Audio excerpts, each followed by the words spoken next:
السلام علیکم ناظرین، welcome to my YouTube channel. ناظرین، آج کی اس ویڈیو میں ہم آپ کو پاکستانی فلموں میں ویلن کے کردار سے شہرت حاصل کرنے والے شفقت چیمہ کی زندگی کے 2 ایسے رازوں سے پردہ اٹھائیں گے جو شاید ہی آپ نے پہلے کسی اور سے سنے ہوں۔ تو چلیے شروع کرتے ہیں آج کی ویڈیو، لیکن اس سے پہلے ایک چھوٹی سی ریکویسٹ، اگر ابھی تک ہمارے چینل کو سبسکرائب نہیں کیا تو سبسکرائب کر لیں۔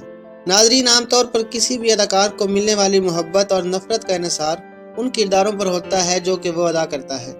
ہمیشہ ہیرو اور ہیروئن کا کردار ادا کرنے والوں کو لوگ محبتوں سے نوازتے ہیں، تو ویلن کے کردار ادا کرنے والوں کے بارے میں لوگ یہی سوچتے ہیں کہ یہ لوگ حقیقی زندگی میں بھی ایسے ہی ہوں گے۔ ناظرین، یہی وجہ ہے کہ تمام تر بہترین صلاحیتوں کے باوجود لوگ انہیں وہ محبت نہیں دے سکتے جس کے وہ مستحق ہوتے ہیں۔ فلموں کا ویلن اور حقیقی زندگی کا ہیرو شفقت چیمہ کا پورا نام شفقت حسین ہے۔ ان کا تعلق ایک مذہبی گھرانے سے تھا اور ان کے والد ایک عالم دین تھے۔ شفقت چیمہ نے ابتدائی تعلیم جامعہ نعیمیہ سے حاصل کی۔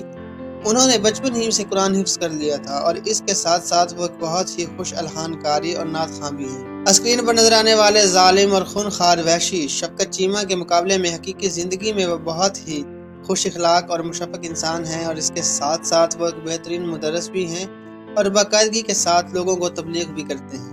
ناظرین، شفقت چیمہ ایک بہادر انسان تھے، یہ بھی ایک راز کی بات ہے۔ شفقت چیمہ نے تقریباً 950 فلموں میں اداکاری کی جوہر دکھائے ہیں۔ جی ہاں، 950 فلموں میں۔ یہ فلمیں سلطان رہی سے کہیں زیادہ ہیں۔ سلطان رہی کی تقریباً 800 سے کچھ اوپر فلمیں ہیں جو انہوں نے فلم بند کروائیں، لیکن شفقت چیمہ نے ان سے کہیں زیادہ فلموں میں کام کیا ہے، جن میں انہوں نے ثانوی کرداروں کے ساتھ ساتھ ویلن کے کرداروں میں اداکاری کی ہے۔ ان کے حوالے سے کہا جاتا ہے کہ ایک بار عمر شریف کی ایک فلم میں انہیں ایک خطرناک سین کرنے کی آفر ہوئی، جس کے انعام میں انہیں مین ویلن کے کردار کی آفر کی گئی۔ اس سین میں شفقت چیمہ کو بڑی تعداد میں گلے میں سانپ ڈال کر سین کو فلم بند کروانا تھا، جس کو شفقت چیمہ نے کیا بھی۔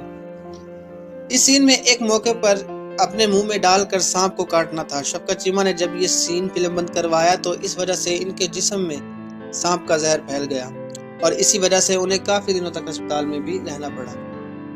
ناظرین، آج کی ویڈیو کا جو آخری راز ہے، وہ اگر یہ کہا جائے کہ وہ سلطان راہی کا راز ہے تو غلط نہ ہوگا۔ تو ویڈیو کو مکمل دیکھیے گا اور ایک بار پھر آپ سے ریکویسٹ ہے کہ چینل کو سبسکرائب کر لیں۔ ناظرین، شفقت چیمہ کو اللہ نے 6 بیٹیوں سے نوازا تھا۔ بیٹے کی خواہش میں ہر بار ان کی جھولی میں اللہ تعالیٰ بیٹی ڈال دیتا، جس کو وہ صبر اور شکر سے قبول کر لیتے۔ 6ٹھی بیٹی کی پیدائش کے بعد جب وہ اسٹوڈیو آئے تو ان کے چہرے پر پریشانی کا غبار تھا، جس کو دیکھ کر سلطان راہی نے ان سے ان کی پریشانی کی وجہ دریافت کی تو انہوں نے 6ٹھی بیٹی کے پیدا ہونے کے بارے میں بتایا۔ یہ سن کر سلطان راہی نے ان سے کہا کہ وہ ابھی آتے ہیں، اور جب سلطان راہی واپس آئے تو ان کی پیشانی پر مٹی لگی ہوئی تھی۔ اس حوالے سے شفقت چیمہ کا کہنا تھا کہ ایسا محسوس ہوتا تھا کہ سجدے میں سر جھکا کر دعا مانگتے رہے۔ سلطان راہی کو جب پتہ لگا کہ شفقت چیمہ بیٹے کی وجہ سے پریشان ہے،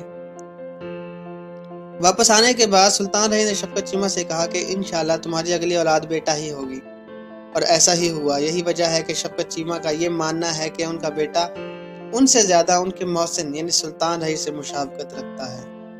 جی ہاں، کوئی پتہ نہیں ہوتا کہ اللہ تعالیٰ کے جو قریب لوگ کہاں چھپے ہوتے ہیں۔ امید کرتا ہوں آج کی یہ ویڈیو آپ کو پسند آئی ہوگی۔ اگر آپ کو ہماری ویڈیوز اچھی لگتی ہیں تو چینل کو سبسکرائب کریں اور کمنٹ سیکشن میں اپنا فیڈ بیک بھی ضرور دیں۔ بہت شکریہ۔